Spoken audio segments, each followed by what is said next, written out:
ሰላም ፍትዋት ተኸታተልቲ ናይ ብተፈጥሮ ምንባር ትብል ቻነል በብዘለኹሞ ሰላም ክትህሉ ተስፋ ገብር ንቻነለይ ላይክ ሼር ሰብስክራይብ ምግባር ስለዝደገፍኩምኒ ብጣዕሚ የመስግነኩም ኣብ ዝቕፅል መደባቴካ ደገፍኩም ኣይፈለየኒ ይቐኒለይ ናይ ሎማዓንቲ መደብና ጓል ኣንስተይቲ ማዓስ ከም ትጸንስ ንፈልጠሉ ሜላ እንታዩ ዝብል ክንርኢና እዚ ዓይነት ሜላ ንናይ ፍርያምነት ምልክታት ማለት ማዓስ ከም ትጸንሰሉ ትሪኦ ምልክት ኣሎ ማዓስ ዘይትጸንሰሉ ትሪኦ ምልክት ኣሎ ወርሓዊ ጽግያት ትሪኦም ኣሎ ኣብ ካል ቪድዮ ብዕሙቕ ዝበለ ክመጸልኩም ነዚ ምልክታት ብምጽናዕ እንዳመዝገብኪ ኣብ ወረቐት ክኸውን ይኽእል ከም ቻርት ይብልዎ መዓልታዊ ብምዝገባ ትሕዝዮ ማለት እዩ ሽዑኡ ኣንፈት ይህበኪ ማለት እዩ ምልክታትኪ ኣንፈት ዝህበኪ ሽዑ ክተለልዮ ትጅምሪ ማለት እዩ ወይ ከዓ ኣብ ኣፕ ቅልል ድበለ ኣብ ስማርት ዲቫይስ ዝተፈላለዩ ዓይነት ናይ ፈርቲሊቲ ሞኒተር ዝበሃሉ ኣፕ ኣለዉ ኣብ አንድሮይድ ይኹን ኣብ ናይ ኣፕል ዲቫይስ ኣለዉ ንኣብነት ኣነ ዝጥቀመላ ኪንዳራ ትበሃል ቅልል ድበለት ኮይና ኣብ ኣፕል ዲቫይስ ንጥቀመላ ማለት እዩ ማዓስ ከም ትጸንስ ዘይትጸንስን ተለልየሉ መጽንዒ መንገዲ እዩ ማለት እዩ እንተ ኣብ ወረቐት መዝጊባቶ ወይም ከማን እንተ ኣብ ዲጂታል ኣብ ኣፕ መዝጊባቶ ብኽልቲኡ መንገዲ ንኽተለልዮ ይሕግዛዩ ማለት እዩ ብዝጣዕማ ማለት እዩ እዚ ሜላ ብዙሕ ጥቕምታት ኣለዎ ካብቲ ብዙሕ ውሕድ ክንጠቅስ ከኣኒ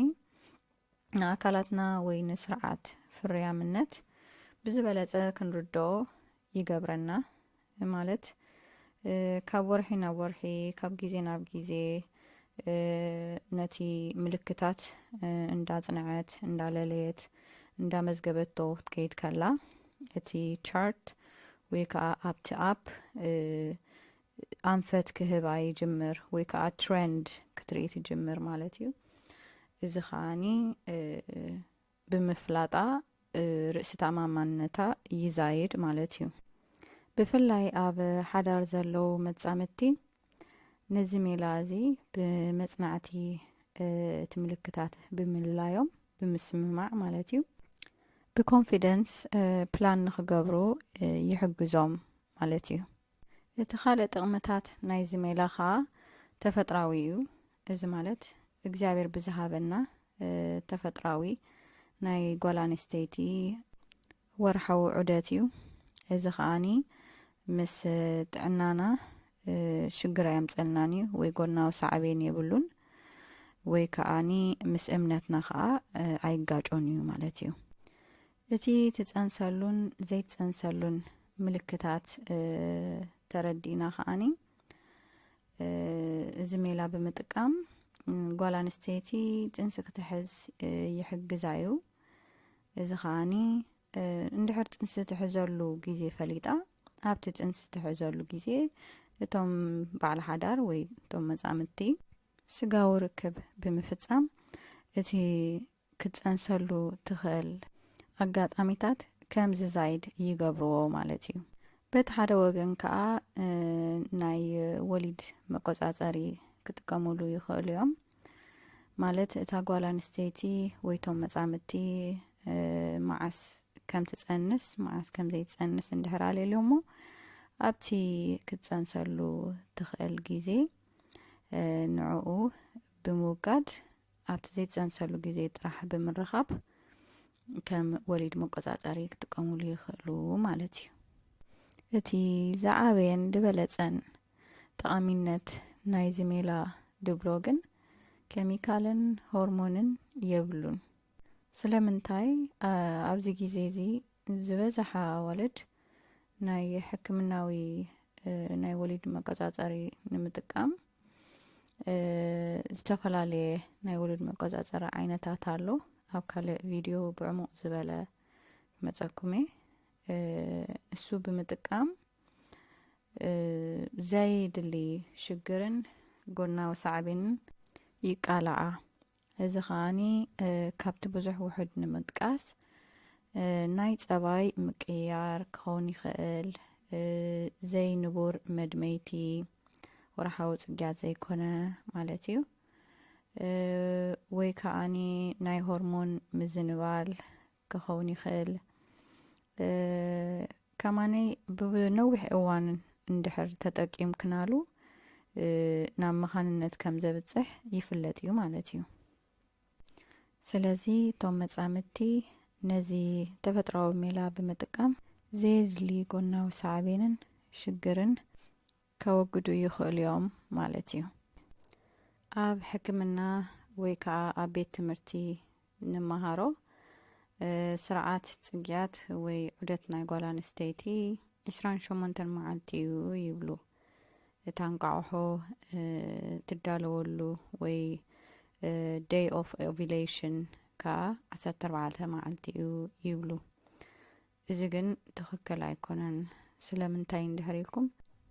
ደቂ ኣንስትዮ ኩለን ሓደ ኣይኮናን ስለዚ ዑደተን ኮላይ ይፈላለዩ ወይ ከዓ ሓደ ኣይኮነን ማለት እዩ ንኣብነት ገሊአን 28 መዓልቲ እንድሕር ኣለወን ኮይኑ ገሊአን ከዓ 35 መዓልቲ ክበጽሕ ይኽእል እዩ ስለዚ እዚ ትምህርቲ ጌጋ ምዃኑ ክንፈልጥ ይግባአና ማለት እዩ ምክንያቱ ብሰንኪ እዚ ጉጉይ ሓበሬታ ኣሕዋትና ብፍላይ ኣብ ሓዳር ዘለዋ ክስሕታ ወይ ከዓ ክደናገራ ይኽእላ እየን ንኣብነት ብዝተፈላለየ ምክንያት ክፀንሳ እንድሕር ዘይደልየን እንተ ኣብ መንጎ ደቀን ናይ ዓመታት ክፍተት ወይ ፍልልይ ንኽፈጥራ ደልየን ይኸውን ወይ ከዓ እንተ ትምህርቲ ክውዳእ ድዩ ወዘተ ተፈላለየ ምክንያት ዘይተሓሰበ ጽንሲ ከጋጥመን ይኽእል እዩ ማለት እዩ ብሰንኪ እዚ ኣብ ሕክምናን ኣብ ቤት ትምህርትን ዝተማሃርኦ ጉጉይ ሓበሬታ ማለት እዩ እተን ክፀንሳ ዝደልያ ከዓ ብሰንኪ እዚ ጉጉይ ትምህርቲ ማለት ኩለን ደቂ ኣንስትዮ ሓደ ዓይነት ዑደት ኣለወን ትንቋሖ ኣብ ኩሉ ግዜ ኣብ 14 እዩ ድወፅእ ወይ ከዓኒ ኦቭሌሽን ድፍጠር ብምባሎም ነቲ ዝፀንሳሉ መዓልቲ እንዳሓለፈኦ ንነዊሕ እዋን ከይፀነሳ ይጸንሓ ማለት እዩ እዚ ከዓ እንታይ ሳዕቤን ኣለዎ ናይ ምኽነት እምነት ኣብ ርእሰን ከም ዘሕድራ ይገብረን ማለት እዩ ኣብ ብዙሓት ደቂ ኣንስትዮ ዓብ ጸቕትን ጭንቀትን ከምፀለን ይኽእል እዩ